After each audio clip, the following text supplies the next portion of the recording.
But Nancy Pelosi would love nothing more than to win this seat back in a midterm election cycle. She did it in 2018, and she can do it again this cycle. If you want a Republican majority, to thwart the radical far left DC Democrat agenda, then we've got to keep the seat in Republican hands. We've got to get a majority back.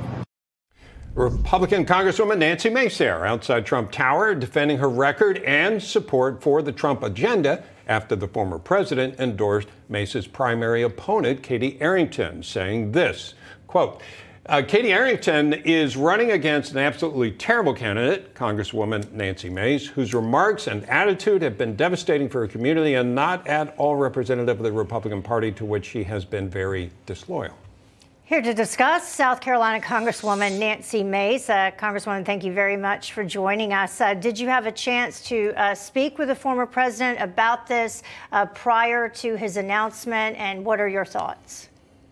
Well, I actually happened to be in New York, about a block away from Trump Tower, when the announcement came out, and we knew it was coming. We heard it was coming through the pipeline, and I wanted folks to know I was actually up in New York doing some interviews and meeting with some groups about the States Reform Act, which is the only Republican cannabis bill that's been endorsed by conservative groups like Americans for Prosperity, and also giant companies like Amazon and companies large and small across this space across the country. So I was really excited to be talking about legislation that's got real legs when this news came through. And I was about a block away from Trump Tower, and I decided to march on down there and just remind people of how loyal I am to an agenda. I was there with him in 2016, helped get him elected. I worked in 7 states across the country.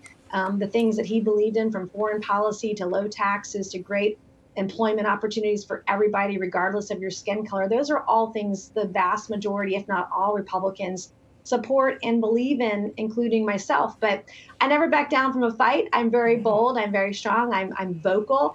And I represent a swing district. This is not bright red South Carolina. This is a coastal seat where it's very deeply purple. And I was the only Republican woman who was able to defeat Nancy Pelosi's foot soldier, Joe Cunningham, and I did it in the 2020 election. And Nancy Pelosi would love nothing more than to take this seat back in another low turnout midterm election. And it can happen if we don't elect Republicans that not only can raise the money that they need to win, but that support our agenda, but they've got to be able to win if we want a majority. And quite frankly, if we lose SC1 in the November election, you'll never get it back. And it puts the majority really in peril and at the brink. And I'm very proud of my record. I'm proud of my loyalty to everyone that I represent. My loyalty is not necessarily always to my party, but it's to the people that I represent. And I represent them on both sides of the aisle. And this district is fiscally conservative. We don't want someone who's going to raise taxes. We want someone who's going to vote against deficit spending. And I have a phenomenal record on that rating. Congresswoman, I just wanted to get a quick, what issues do you have with the former president? Because if you say that's important that you stand up and you fight for what you believe in and you're in a swing district, there must be some issues that you've taken with the president that is one of the reasons that his nose may be out of joint and he went with your opponent. But what don't you like that the president has done? Well, I would say that I marched to the beat of my own drum. I was really vocal on January 6th, just like I've been vocal on the Durham report, as you all have been reporting on. When I disagree with someone, you're going to know. When I agree with you, you're going to know. I'm not a shrinking violet and not a wallflower.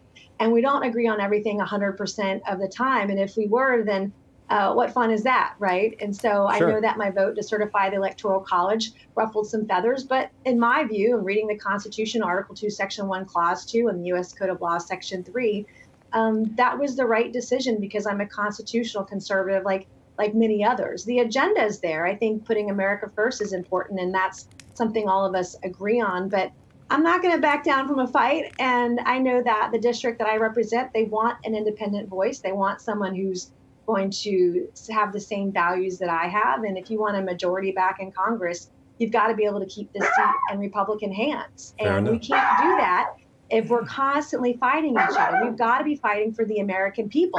We've got to be looking forward if we're going to win a majority back. And I'm here to do just that. I think there's somebody outside.